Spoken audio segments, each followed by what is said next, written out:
This is a community-supported legal education channel. Find out how you can support our mission at the links in the description below. Welcome everybody. I am Leonard French, your favorite copyright attorney, and it looks like it did work. Excellent. We do have a live stream on my preview monitor as opposed to the, past couple times we've done this where I hit go and then it wants me to do a preview and then enable the preview and then go live, and I end up doing this intro like 3 times trying to figure it out. So welcome. We have been successful. Without further ado, let's take a look at what we just received from the court from Sargon or Carl Benjamin's attorneys who have asked for an amount in fees and costs. I'm not going to bury the lead on this one. We're going to get straight to how much money is involved, and then we're going to get into some of the more interesting things that I think are about justifying why that amount is due. And so without further ado, here is in the United States District Court for the Southern District of New York, here is Attorney Wesley Mullen's Notice of Motion for Attorney's Fees and Costs. These usually have to be filed within about 14 days of the case being won, so I think we're still in that amount of time here. If you want, maybe one of my mods can post a link to the previous video that we did going over the win.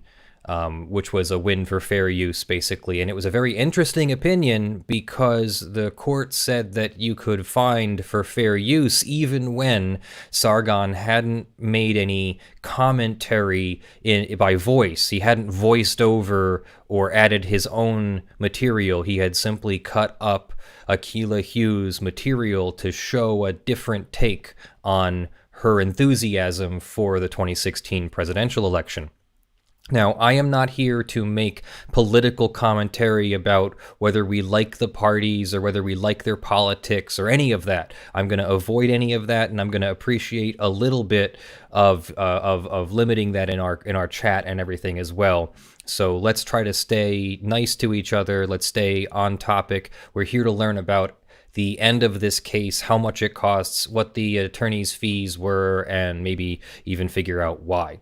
So this is in the United States District Court for the Southern District of New York, and of course this is Akilah Hughes versus Carl Benjamin, also known as Sargon of Akkad.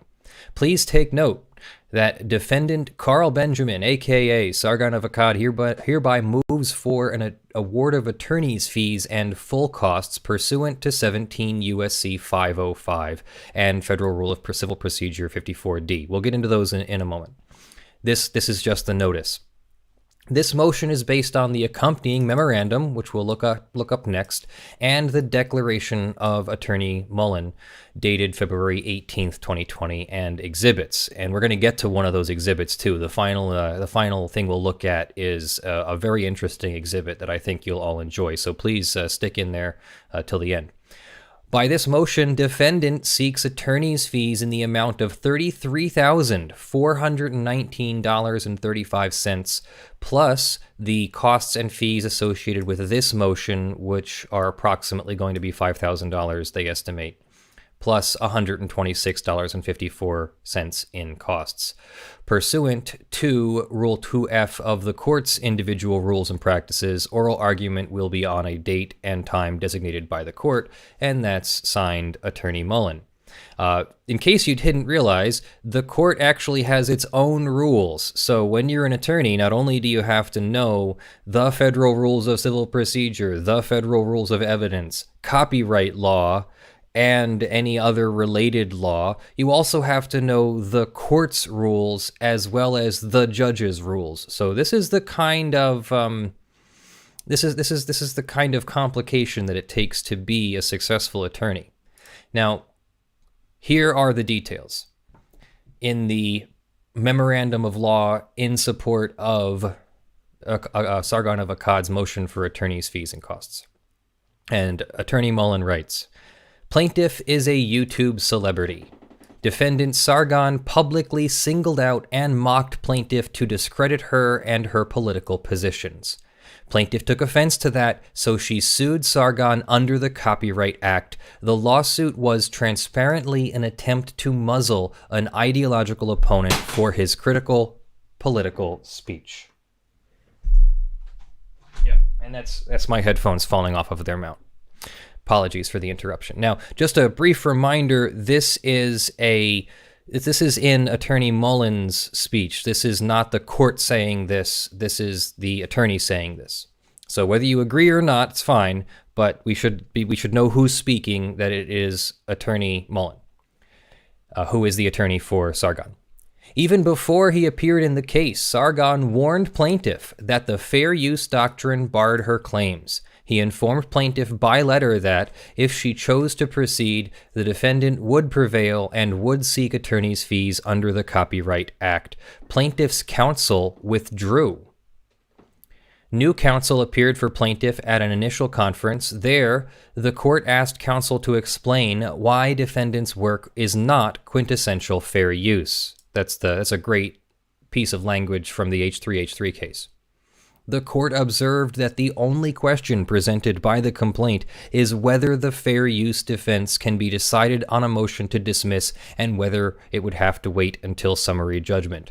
Apparently undeterred by the court's assessment of her claims, plaintiff then made her first and only settlement offer, demanding that Sargon pay $46,000 to settle a meritless case. Since that amount exceeded the entire likely cost of defense, Sargon simply filed his motion to dismiss. And the court granted it, agreeing with defendant that the fair use defense clearly applies based on the face of Hughes's complaint. So in other words, he won on a motion to dismiss, not even a motion for summary judgment, which is why the $30,000 number isn't even larger. Excuse me. Still getting over an upper respiratory infection. The standard set forth in 17 U.S.C. 505 is, any civil action under this rule, the court can, in its discretion, let me start that over because I got that wrong. In any civil action under this title, the court, in its discretion, may allow the recovery of full costs by or against any party other than the United States or an officer thereof. The court may also award reasonable attorney's fees to the prevailing party as part of the costs. When exercising discretion to award fees, courts give substantial weight to the objective reasonableness of the losing party's position, while taking into account all other circumstances relevant to granting fees.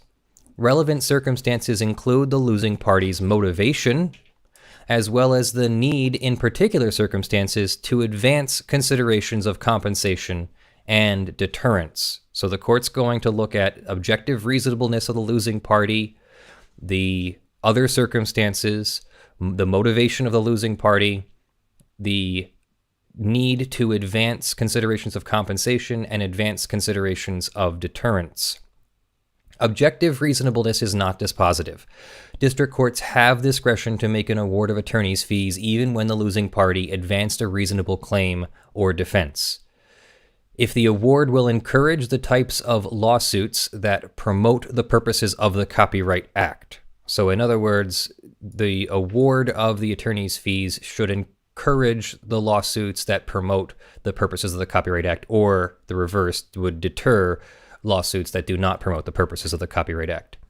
The Supreme Court told us that the awards under 505 should encourage parties with strong legal positions to stand on their rights, while deterring those with weak ones from proceeding into litigation. We have some very feisty kitties today, by the way. They're having a bit of an exercise back there, so enjoy that. And fees should motivate defendants to litigate meritorious defenses to the same extent that they do plaintiffs to litigate meritorious claims. Simply put, the touchstone of Section 505 is whether imposition of attorney's fees will further the interests of the Copyright Act, not only to deter infringement, but also to ensure that the boundaries of copyright law are demarcated as clearly as possible in order to maximize the public exposure to valuable works. So remember, as the EFF said recently, public domain is the law and copyright's the exception. It can be thought of that way. The whole point is to expose the public to the copyright works eventually. It's been extended. Now it's 70 years after the death of the author, or 95 years, I think, or 120 years in the case of corporate copyright. The Copyright Act serves the purposes of enriching the general public access to creative works. What did I just say? To this end, copyright assures authors the right to their original expression, but encourages others to build freely upon the ideas and information conveyed by a work. The copyright statute itself enshrines criticism and comment in a non-infringing fair use. Transformative works like defendant's critical video, which was found to be transformative enough to overcome the copyright claims on a motion to dismiss. So that's pretty good. That's about as early as you could possibly win a case. Enrich the public, and therefore lie at the heart of the fair use doctrine's guarantee of breathing space within the confines of copyright. The Copyright Act's fee-shifting provision ensures public access to transformative works by encouraging defendants who seek to advance meritorious copyright defenses to encourage them to litigate them. Thus, as is in this case, the successful defense of a misguided and censorious infringement claim furthers the policies of the Copyright Act and warrants an award of fees. So what you should be hearing in here is that the attorney is arguing for all the reasons why the fee motion should be granted, but I also like to remind you that it hasn't been granted yet. The judge will then schedule this for a March 4th response date from plaintiff, and then plaintiff and defendant will have to wait for the judge to rule, and the judge can pare down the amount, can eliminate the amount, can deny the fees, or grant them in their entirety, or anything in between, really. Plaintiff's claims were objectively unreasonable because they lacked legal or factual merit right from the very start. As the court determined, it was clear from the face of the complaint that defendant copied portions of We Thought She Would Win for the transformative purposes of criticism and commentary. Plaintiff knew and admitted in her complaint that Sargon's work was criticism because it was demeaning and belittling to opponents. And whether we like that or not, demeaning or belittling is still criticism of some kind, so it doesn't eliminate it from the Copyright Act or fair use. And of perceived liberal social policies, or attacking her perceived liberal social policies and stances. The court approached plaintiff's claims objectively, and it found them objectively lacking. Any reasonable observer who came across the allegedly infringing video would quickly grasp its critical purpose, and any reasonable observer would plainly infer that it was intended to criticize Hughes and comment on her perceived lack of awareness, since the unreasonableness was clear to a reasonable observer from the very complaint, the beginning of the lawsuit, the complaint. The case should never have been filed. Even the procedural posture, pre-answer dismissal on fair use grounds. So, pre-answer means you don't file your answer until after you've filed your 12b6 motion to dismiss. So again, this is as early as a claim like this could have been dismissed. Speaks to plaintiff's unreasonableness. District courts are ordinarily reluctant to make fair use determinations prior to trial because of the fact-driven nature of the inquiry.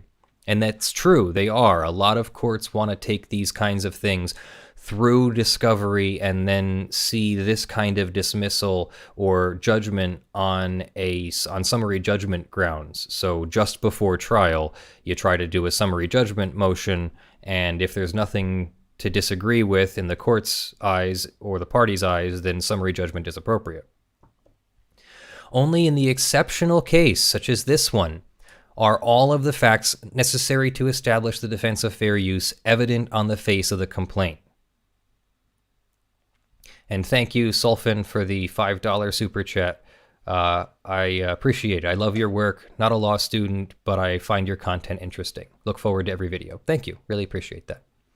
Such cases are exceptional precisely because they are unreasonable. The copyright holder with no reasonable infringement claim has good reason not to bring a suit in the first instance. Or, to bring a suit at all, basically, is what that means. Even if plaintiff sued while harboring a subjective misunderstanding about the weakness of her claims, she quickly knew or should have known the complaint was unreasonable. And there's a footnote here. Let's see what it says. The complaint pleads that plaintiff sued Sargon because he singled her out for criticism and chose to selectively target Hughes. So singled her out for criticism and chose to selectively target Hughes based on disparate political beliefs. That's exactly the kind of thing the fair use law or exception rule covers, is criticism and commentary. The same paragraph of the complaint confesses plaintiff's incorrect belief that copyright law proscribes or prohibits mockery if it leaves the subject feeling that creative liberties have been stifled. That's not in the copyright law. Roughly as soon as defendant received a copy of the complaint, his counsel informed plaintiff that the claims are meritless based on plaintiff's own admission.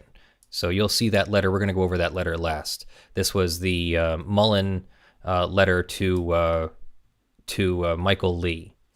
That same letter put plaintiff on notice that if she elected to proceed with this action, defendant would seek attorney's fees and costs. And if defendant's stern warning were not enough, the courts ought to have been. Counsel for the parties appeared before Judge Sullivan in March 2018 for a conference on defendant's anticipated motion to dismiss. The court minced no words about the tenuousness of plaintiff's claim. Quoting the court, that would seem to me to be a kind of quintessential fair use, right? It informed plaintiff that her complaint described the type of social commentary that is allowed and celebrated. And thank you seriously for the Australian $10. Indeed, according to the court, the only question raised by plaintiff's claim was whether fair use can be decided on a motion to dismiss or whether it would have to wait till summary judgment. Plaintiff's second cause of action for DMC misrepresentation was also patently meritless. Patently means on its face. Latently means hidden. So patently means like on its face, like patent leather shoes. It's nice and shiny, so it's on its face. It's shiny on its face. That's how I remember what patently means. The complaint failed to allege that defendant made any misrepresentation at all, let alone a knowing and material misrepresentation as required to plead a viable claim. It too ought to never have been litigated. Even at the initial conference, the court informed plaintiff that her second cause of action can be easily dismissed. Plaintiff's claims were objectively unreasonable. That alone is the substantial weight necessary to tilt the scales towards fees under 505. Plaintiff litigated her claims unreasonably. Tilting further, a fee award is warranted because plaintiff made no reasonable effort to settle or dismiss her meritless claims. A losing party's lack of any reasonable attempt to resolve litigation is relevant to the need in particular circumstances to advance considerations of compensation and deterrence. Weighing the reasonableness of a losing party's conduct in trying to resolve the case as a factor is relevant to the attorney's fees. Plaintiff's conduct begs for an award, because defendant had no choice but to litigate. Plaintiff made no settlement offer at all until after the March 2018 conference. Despite having been warned by the court that her claims lacked merit, plaintiff demanded $46,000 to resolve the case. The unreasonable demand exceeded not only any conceivable recovery, but also the cost to defendant to have plaintiff's claims dismissed on the merits. In other words, for less than $46,000, defendant could have plaintiff's claims dismissed. At least so they believed. It's you don't know that for 100% sure at the time. You just might believe it through and through. The reasonableness of defendant's litigation conduct also supports a fee award here. Sargon litigated his strong fair use defense to judgment as expeditiously and efficiently as possible. He intentionally advanced only his strongest defenses so that fair use would have to be determined on the merits. Defendant also conducted himself reasonably by retaining experienced small firm counsel to represent him at discounted rates well below those prevailing in his district.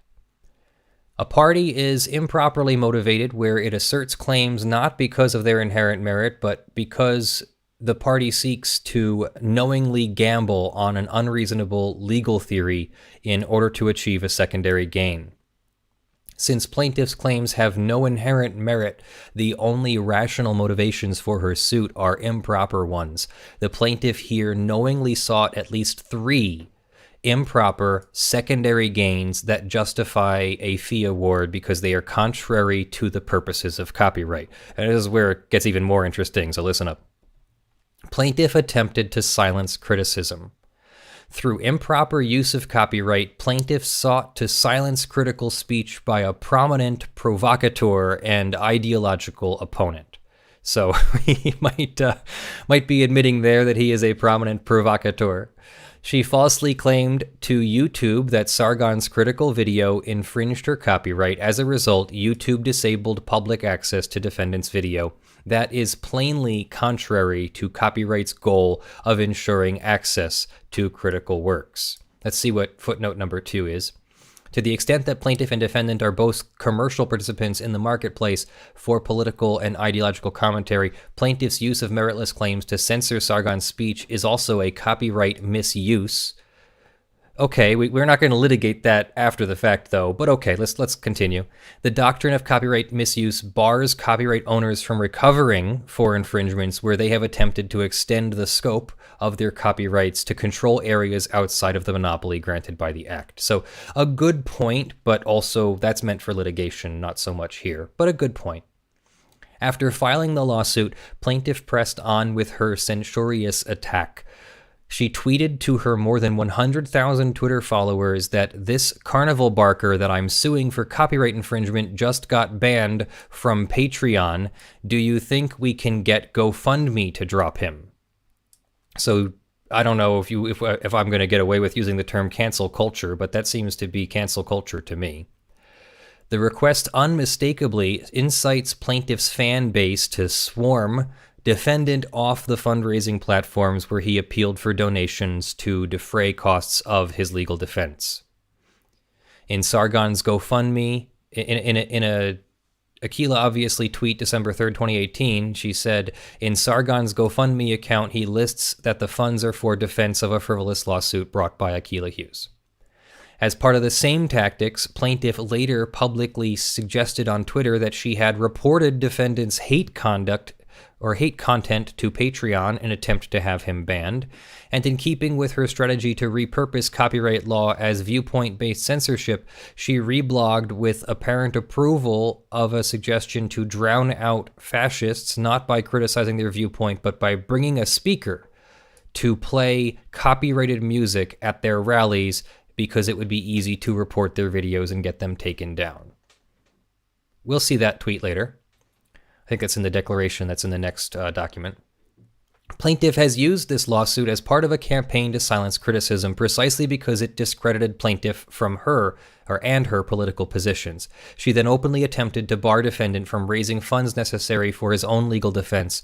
Her motivation stands opposite to the Copyright Act's goal of ensuring public access to critical works. That merits fees. Plaintiff then used this lawsuit for self-promotion. Plaintiff deliberately played this case for publicity. Before filing it, she teased to her fan base on Twitter that she had a Christmas present on the way for Sargon. Shortly after filing the complaint, she promoted it to her YouTube audience in a video in which she proclaimed, "I'm suing a grown man who goes by the name Sargon." In the same video, plaintiff taunted the defendant and whipped up her own fan base by intimating, that Sargon is a poor father because he dared to criticize plaintiff, quote, Am I aware that Sargon has a family? Yeah, I don't care. They're not my kids. There is plenty of more of the same. Plaintiff tweeted of Sargon, I'm currently suing his... I'm not even going to read those on YouTube, for stealing my content. And in response to a Twitter user who called her a smarty pants about to lose a copyright lawsuit, plaintiff tweeted, I'm going to take hundreds of thousands of dollars from Sargon, as demonstrated by her own conduct, I think we're missing a word there, plaintiff used the lawsuit to broaden and appease her own fan base, to bait her antagonists, and otherwise to generate valuable attention and celebrity. Perhaps not surprisingly, all of this occurred while plaintiff planned and promoted a new book. And then third, plaintiff improperly attempted to extract payment in exchange for settlement of meritless claims. Plaintiff's public statements about the case prove she is motivated not by the purposes of the Copyright Act, but by a desire to extract a cash settlement from defendant. For example, plaintiff publicly promised, without basis in law or fact, to take hundreds of thousands of dollars from Sargon, and she told her followers, "Let's bankrupt this person." So there it is. Let's bankrupt. As discussed above, moreover, plaintiff improperly sought to leverage the in terrorum, I'm guessing the terror value of her case, into a bully settlement. Her only settlement demand is $46,000, which strained the boundaries of good faith. Even if plaintiff had established infringement, she would be entitled only to minimal damages. As the court found here, there is no danger that the levels of awareness video will usurp the market of progressive commentaries such as we thought she would win, because Benjamin's target audience is obviously not the same as Hughes' target audience. Moreover, setting aside the other factors that make her claims patently meritless, there was no basis for plaintiff to demand statutory damages, since she did not register her copyright until after defendant engaged in the transformative conduct described in the complaint. That's a big one. You always have to remember when you can get statutory damages. You don't get those sometimes massive statutory damages unless you have properly registered the copyright on time. Plaintiff's unjustified and unreasonable settlement conduct is a piece with her public threats to take hundreds of thousands of dollars and to bankrupt the defendant through litigation. In the face of these tactics, defendant was encouraged to stand on his rights, which is stand up for his rights, by the likelihood that he will recover fees from the opposing unreasonable party. Awarding fees serves the end of compensation and deterrence. Any of these improper motives would independently support an award of attorney's fees. Defendant respectfully submits that together they compel one. In other words, a very strong case the attorney's trying to make. So the request is reasonable. Defendant requests attorney's fees in the amount of $33,419.35. His actual and reasonable fees invoiced by and paid to defense counsel, plus approximately $5,000 for the additional costs and fees associated with this motion. Itemized billing records justifying these amounts are set forth in the accompanying declaration. I have not copied, or I did not download the itemized billing records. I'm just not sure that we needed to go over that on the live stream. The invoiced fees are summarized. There were 4 attorneys in the case, or rather 2 attorneys and 2 law clerks. Attorney Mullen billed at $446 an hour. Attorney O billed at $300. Attorney Perlman at $36, and Attorney Wynn at $60 an hour, for a total of $33,419. Thank you, Peter Christensen, for the $5 super chat. Really appreciate you. Courts use the lodestar method to calculate attorney's fees authorized under the Copyright Act. The actual billing arrangement between a litigant and its counsel is a significant factor in determining whether a fee is reasonable. A reasonable rate is the rate that is reasonable, that a reasonable paying client would be willing to pay. Here, defendant seeks only the amount he actually paid for legal services. That's going to come into it, I think. It's going to be really important that it's not a made-up amount. The amount is reasonable in light of the experience of counsel. Defendant also seeks costs of $126.54, which was the amount incurred in court reporters' fees. The transcript fee was never invoiced to the client. It's not a duplicative fee, and so that's the request, is $33,419.35, $126.54, and whatever the reasonable costs are of making this motion. So that's pretty cool. I thought that was very well reasoned and very well written, and Attorney Mullen should be proud of himself for his good job there. And then he makes a declaration, What is a declaration? A declaration is not a statement under oath, but it's like a statement under oath. Normally, a statement under oath is in court, in front of the judge, in front of the court reporter. You raise your right hand and you say, I solemnly swear to tell the truth, the whole truth, and nothing but the truth, or some version of that. When you go to a notary, like a public notary, notary public, and you have a form with you or a document with you that needs to be notarized, the notary will swear you in if necessary, and then you have to sign the document in front of the notary. You can't sign the document and then bring it to the notary. You have to bring it unsigned, and the notary is supposed to do all of that. The federal rules of civil, well, not the federal rules of civil procedure, but federal law allows a declaration or affidavit to be signed under penalty of perjury, and that's what this is. So this is effectively under oath, but it's actually called a declaration under penalty of perjury. So this is the declaration of the attorney, Wesley Mullen. I submit this declaration in support of defendant's motion and award of attorney's fees and costs. Shortly after I was retained as counsel for Mr. Benjamin and before I entered an appearance in this case, I wrote to plaintiff's counsel to explain my client's view that plaintiff's claims were meritless. Attached hereto is a true and correct copy of the letter that I sent to Michael Lee Esquire on or about November 13th, 2017, advising that the complaint describes classic transformative use in the form of political speech. In that letter, I warned that the Copyright Act allows defendants in abusive actions to recover attorney's fees. So there was a warning. It went out November 13th. I don't know if you remember, but I think we were the ones to break the news of the original lawsuit in, I think it was August of 2017. I seem to recall that's what happened. That was 3 years ago, so I don't have the best recollection of that, but interesting that we are now closing it up this way too. Attached here too is Exhibit B is the transcript of initial pretrial conference. I didn't grab that, but we can if we really want to. April 10th, 2018, plaintiff's counsel Kristen Grant, so that would be the new counsel, I think, informed me by telephone that plaintiff would settle for $46,000 paid to plaintiff. I immediately communicated plaintiff's settlement offer to my client. Below is a true and correct screenshot of 2 tweets, and this is the carnival barker one. So she called him a carnival barker and seemed to want to go after him for his Patreon income and GoFundMe income, and trying to say she wants to bankrupt him.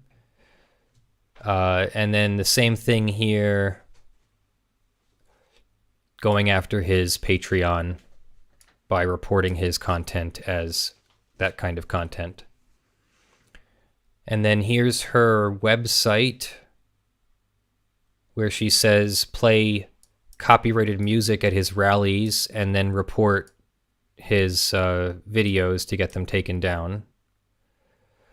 And then something about a Christmas present, December. Okay, so this was December 8th, 2016, although I don't think it was filed until August of 2017. And then here is her calling him this name, which I'm not going to read on YouTube because, you know, YouTube demonetization and all that. It sucks, sorry. And below is another screenshot that she says she's going to take hundreds of thousands of dollars. And another one, let's see, stories everywhere, books. Stories from my timeline is available everywhere books and audiobooks are sold. So she's leveraged her popularity into books and audiobooks. Great. I am an experienced litigator and the principal attorney in my firm, which I formed in 2016 after years of practice in the New York offices of international law firms. Graduated Harvard, so that would explain why it's a really good motion from Wesley Mullen. You know, Harvard's a good law school.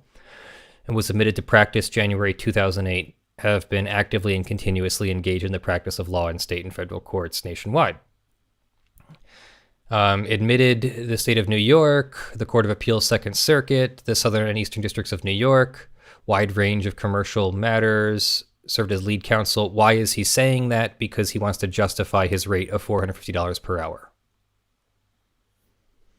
And then he goes into his other experienced litigator, Patrick O., Columbia Law School, and bills at $300 per hour. Mr. Perlman is a law clerk. Mr. Wynn is a law clerk.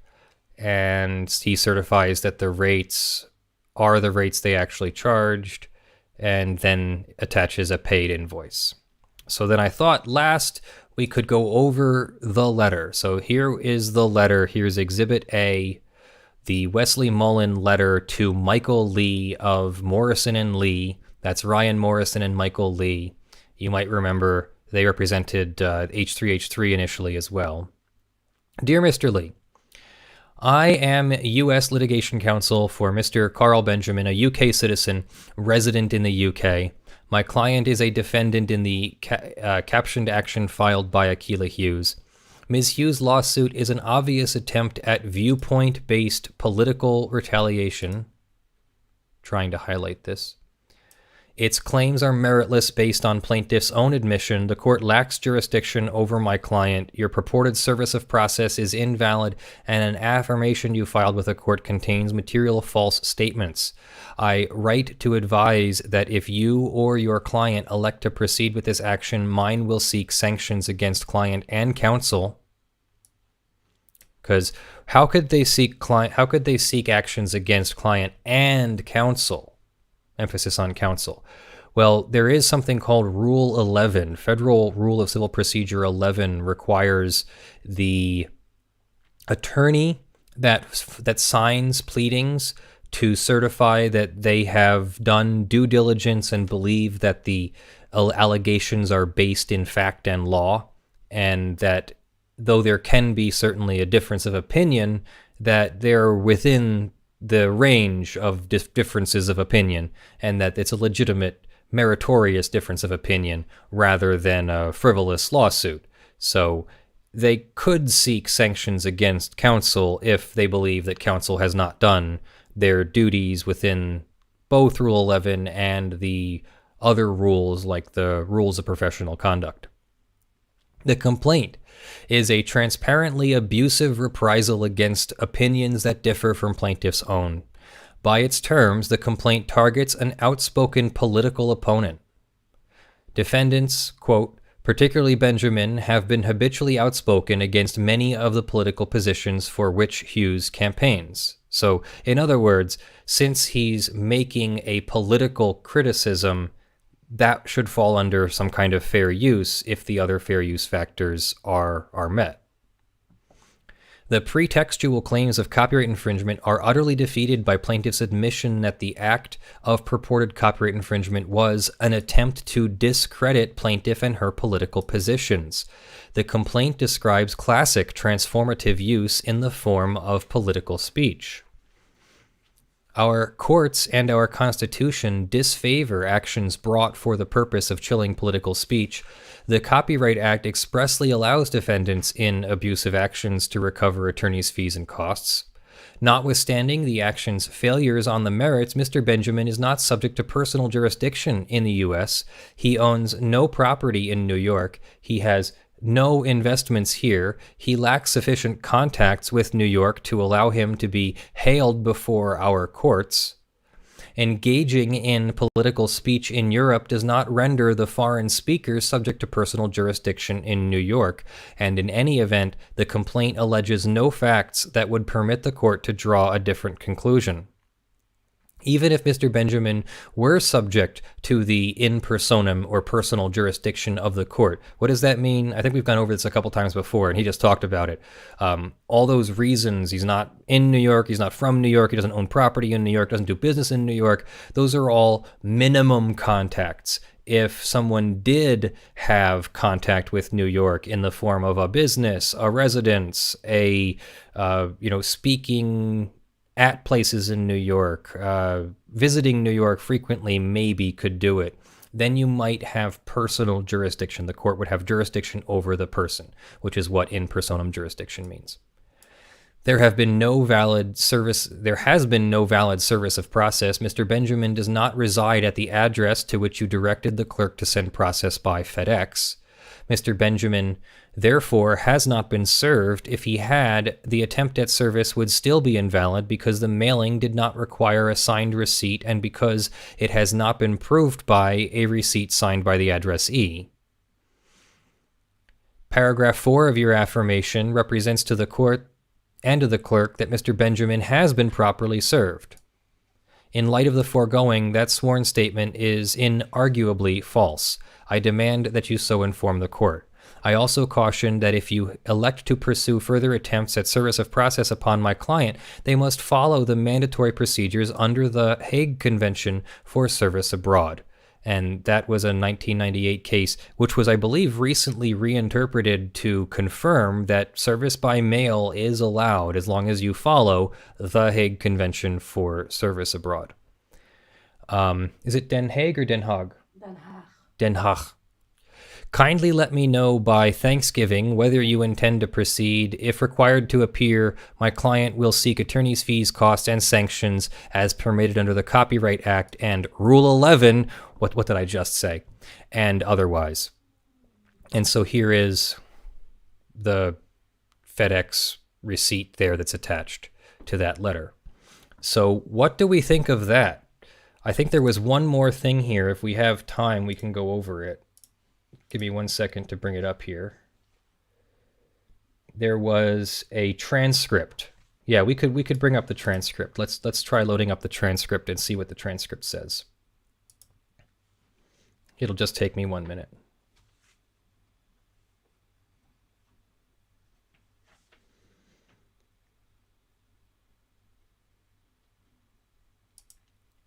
Let's see. It's rather long, but we'll see what we can get out of it here. So this is Exhibit B, the transcript between Kristen Grant and Wesley Mullen. This was March 9th. So Attorney Lee has withdrawn and Kristen Grant has entered her appearance.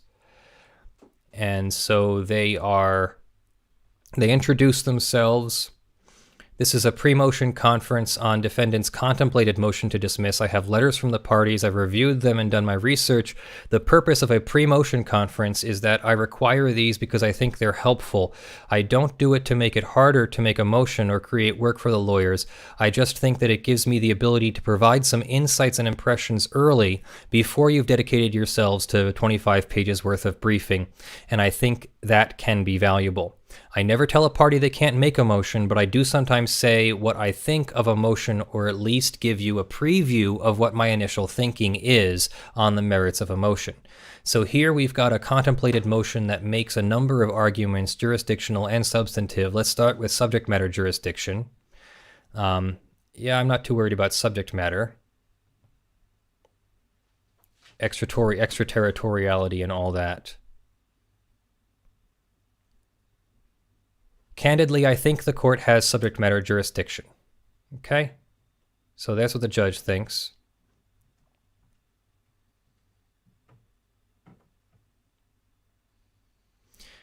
There's no allegation of databases or computer systems being hosted here, etc. The court's not saying it's a frivolous argument, but I think it's one that I'm not likely to grant for reasons the court will get into.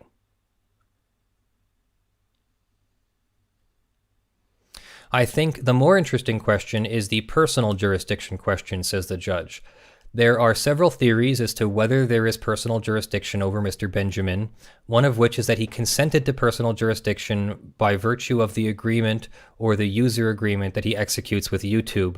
But I think it seems to me that agreement, that language, and the cases that cite it relate to really the jurisdiction as Northern District of California.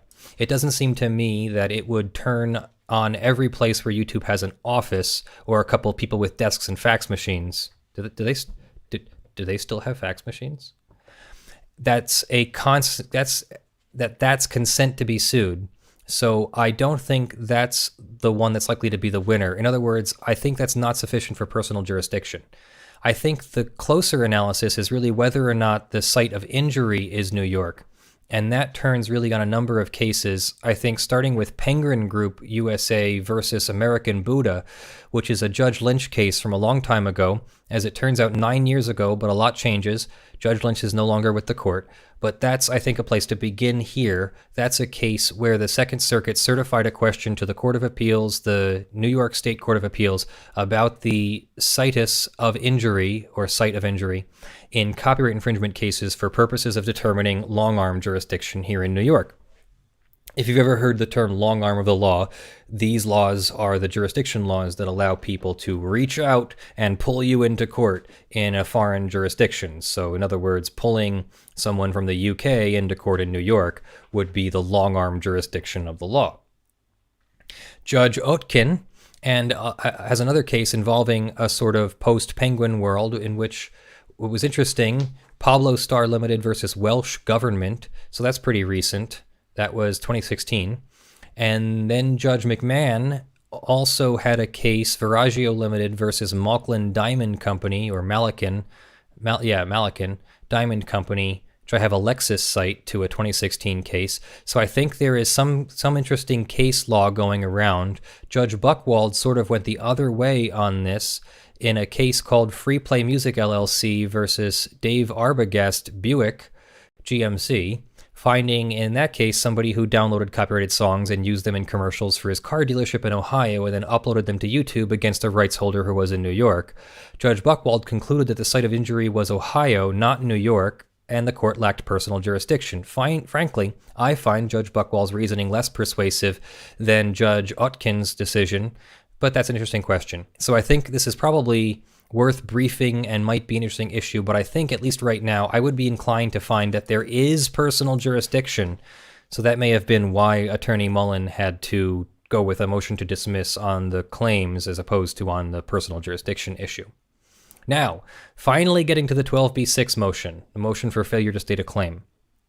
Even if there is subject matter jurisdiction, even if there is personal jurisdiction, Mr. Mullen, you're arguing that the complaint fails to allege facts that would support a plausible claim of copyright violation infringement because of fair use. So we finally get to it here. Mr. Mullen, I may be arguing that the complaint alleges too many facts to support a claim of copyright infringement. Well, I don't know one way or the other, but the point is, I think what you're saying, this is a fair use, and fair use is usually, when it's an affirmative defense, it's usually not resolved on the pleadings. It's usually something that happens on summary judgment or after trial, but it's not typically on the pleadings. But I think your point is that this complaint basically pleads key facts that would allow the court to make a fair use determination now, which we know happened. And I think, first of all, you're suggesting that they've incorporated through the complaint both of the videos, the original video and your client's shorter composite video. They've also pled what is the commentary, which is just sort of the title, right? Your client does post a title, does a post or a title, or he calls his thing, I'm trying to remember what it is, it's in the complaint, SJW levels of awareness. That's all the commentary that there is. There's nothing else, right? There's no voiceover or anything else. That's part of it. The editing of the video itself. The editing itself, says the court, but there's no other context added other than SJW levels of awareness. Correct, says Mr. Mullen. As I understand it, every second of the video footage is part of what was originally posted by the plaintiff here. Okay, says the court, it seems that the complaint concedes or acknowledges that, I'm not really sure what it means, SJW levels of awareness, but it seems that the complaint takes that as kind of a snarky, critical comment. Is that fair, Ms. Grant? Is that really for Ms. Grant? Because this is really for Ms. Grant because it's her complaint. Are you conceding that it's criticism? Ms. Grant, I mean, it could mean anything, SJW levels of awareness. It's some type of comment, but I don't think it's sufficient to rise to the level of fair use. Well, if it is criticism, Ms. Hughes, if it is criticism of Ms. Hughes, if it is mocking her with her own work and a title, she's the social justice warrior, I presume, in the view of Mr. Benjamin or Sargon of Akkad. And this is belittling her by reference to a portion of her work. That would seem to me to be a kind of quintessential fair use. That's what John Oliver and Jon Stewart and all those folks, Samantha Bee, they do that every night. They take clips and they mock them. So they're citing they cite to John Oliver and Jon Stewart, who are arguably on the exact opposite end of the political spectrum than Sargon. So it's not even like it matters whether you're mocking a Republican or Democrat or something else. It matters that you're making criticism or commentary. This is a case that is not even mocking the person. I haven't seen the clip, so I can't really say. It appears to me the person really being mocked is Ms. Hughes, not the people who are on the video necessarily. But if that's the case, why would that not be a fair use, Ms. Grant? We don't believe that merely taking one comment on a video, which you have taken wholeheartedly and reposted, is sufficient to rise to the level of fair use. So how much do you need? I'm just thinking about Jon Stewart. I went to college with Jon Stewart. We weren't chummy, but anyway, he was a master, really, but he'd show a clip and sometimes he wouldn't use any words at all. He would just go and make a face like he was horrified, shocked, or appalled, and then he might just move on completely. So not even words, and yet clearly, unmistakably criticizing the person on the clip, or in some cases, perhaps the person who made the clip. So I'm not sure there's a certain number of words required to make it fair use or to make it commentary that would be subjected to the fair use doctrine. So the only reason I'm a little bit hesitant is that it's not clear to me exactly what SJW levels of awareness means. And I imagine that it will be spelled out, I suppose, with a little bit of extra discovery, but it's not really clear to me that it's really disputed, because in the complaint, in describing Mr. Benjamin, it basically says that he is a person who frequently mocks progressive individuals and causes, right? Where is it? I had it here someplace. They find the paragraph. It says, the designation of SJW in the title is an abbreviation for social justice warrior, a title routinely used by Benjamin in a demeaning context to belittle proponents of a perceived liberal social policy stance. It's not exactly clear to me what the title means, but you seem to be conceding that it is demeaning, belittling, and mocking. That's the plaintiff's belief, says Attorney Grant.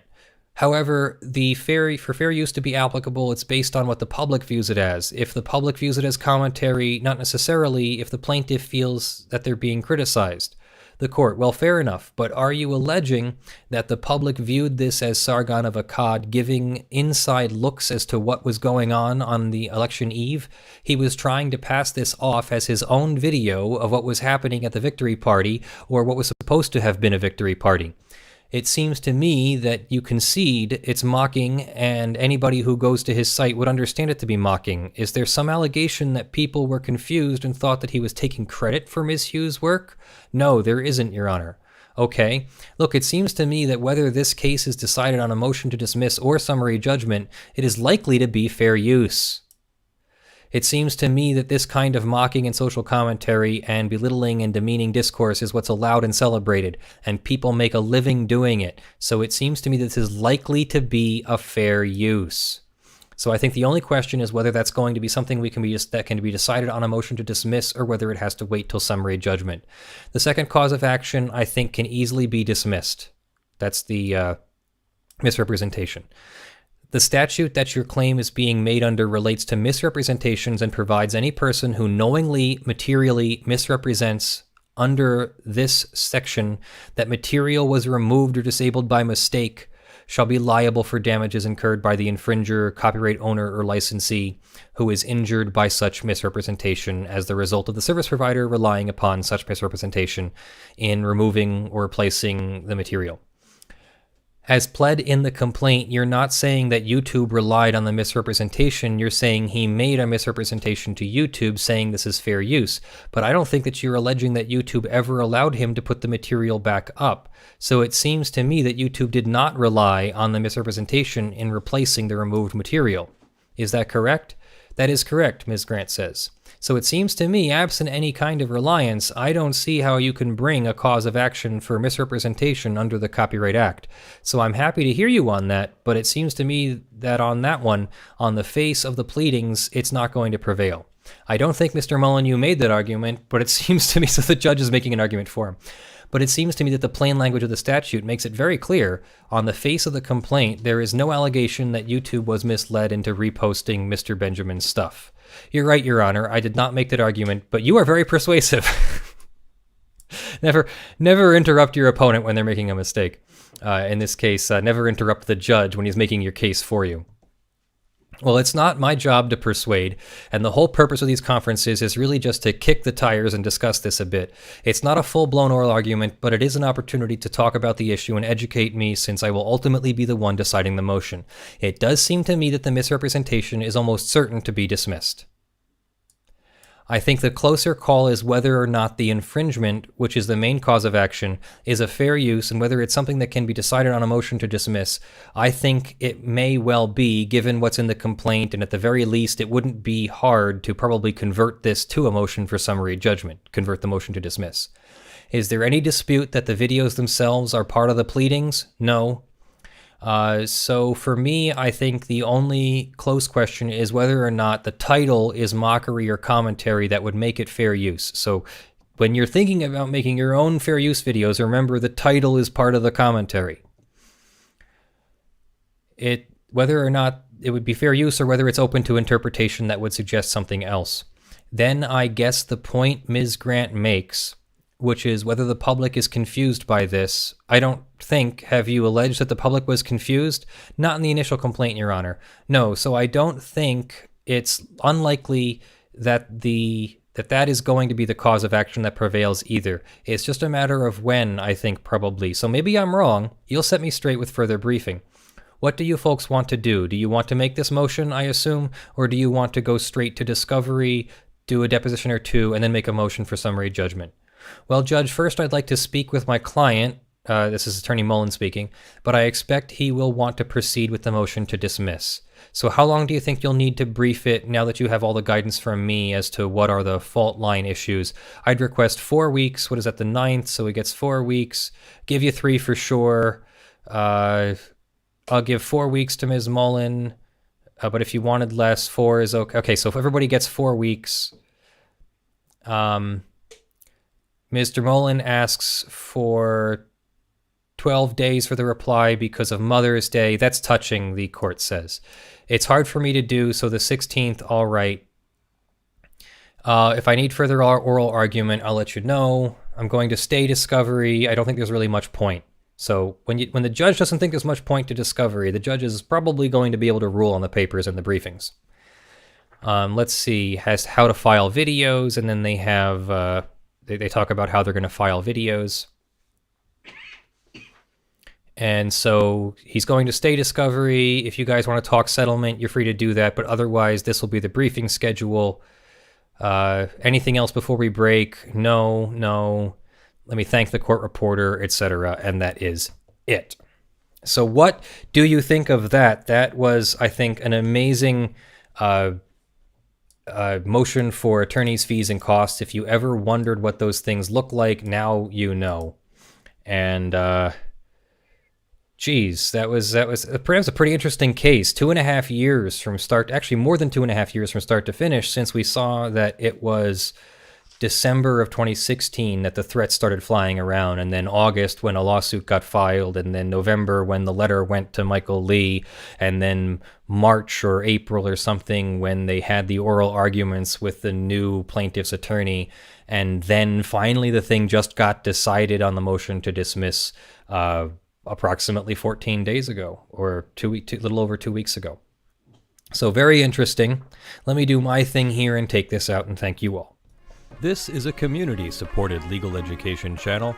Find out how you can support our mission at the links in the description below. In the month of February, our Patreon and Sponsus supporters are Aspernari, Video Demonetized at the $50 level, Aspernari, Video Demonetized, John Steele, Gavin Barnard, Eevi, Kyle Mudrak, Michael Pearce, Spirit Bear, Jan Negrey, Daniel Perez, Blackleaf, Joe Tyson, Benjamin Hitov, Steven, Cute Grills in Your Area, Ottah, Kysal, and Longreach Jones. And the $5 plus supporters will be crawling, well actually they won't be crawling on the screen because it's a live stream. They're in the description of the video below. I really appreciate all of our supporters. They make this channel possible. This news service that we use, Law 360, costs us $1,600 a year to make sure we get these things on time and have quick access to them and get access to some of the news pieces that they write and things. So we have lots of expenses to run this channel, and we really appreciate your support. I will let you go. That was a fairly long live stream at about an hour. I'm Leonard French, your favorite copyright attorney, and I will see you in the next one. Love you all. Thank you so much. Bye-bye.